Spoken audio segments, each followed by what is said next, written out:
l'Esprit Saint. C'est complètement différent. Puis il y a une méchante gang de tarlouses, de pris dans leur gros ego, puis leur maladie mentale, qui se prennent pour des dieux. C'est là où la société a dérapé. Au 5e siècle.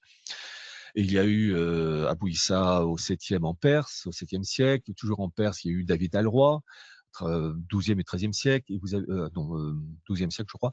Et vous avez eu Abou Lafia au 13e. Et puis il y a eu surtout Sabata Esfi au XVIIe siècle, qui lui qui a révolutionné le monde juif et qui se présentait comme le Messie, et il a soulevé un espoir fou dans le monde musulman, enfin le monde juif au sein du monde musulman.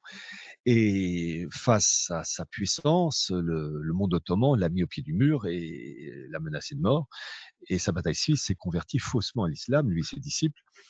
Et c'est là qui a donné ce qu'on appelait les Dönmei, les apostats, qu'on retrouve au sein de l'Empire ottoman. Et au XVIIIe siècle, il y a eu un autre courant messianique, celui de Jacob Frank, qui lui a... Je vais les sauter, ces passages-là. Hein, ça va être très bien expliqué si vous vous adonnez à l'écouter. Mais les gens, ces petits boss des bécasses-là, parce que qui dit juif, hein, on disait ça, hein, t'es petit juif quand tu faisais un truc qui n'était pas clean, que tu faisais de l'argent rapidement, hein, on faisait référence. Bon, la référence est que cette puissance monétaire, ce désir de contrôle monétaire qui vient aussi avec cette illusion d'être le peuple d'élu. Hein. Donc, ils ont carrément la couronne, puis c'est eux, avec eux que reviennent tout le royaume. Donc, qu'est-ce qu'ils veulent, c'est le crier, puisqu'il leur est dû. Alors, ils veulent faire le plus de mal qu'ils peuvent.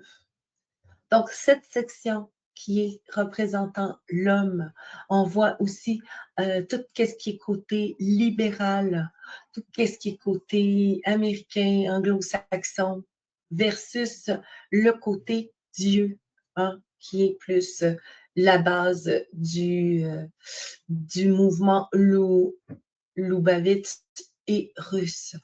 Ah, comment ça donc? Ben, quand il y a eu en 1789 la première révolution française créée par cette gang de débiles mentaux-là, ils ont compris qu'en tuant et en sacrifiant des êtres qui représentent Dieu, entre autres, on parle du roi de la France, représentant de Dieu, c'était pas rien d'assassiner ce roi-là. Ben, ces francs-maçons-là les ont assassinés, c'était pas n'importe quel franc-maçon. C'était des francs-maçons juifs qui avaient tout le pouvoir, la richesse, et qui ont compris qu'en allant s'allier avec les tsars, ben, ils allaient pouvoir branter à chèque, puis créer une autre forme de révolution, hein, Lénine, pour abattre, et ont tué, mais tué, mais tué, mais tué, encore une fois, sacrifice de sang, c'est correct.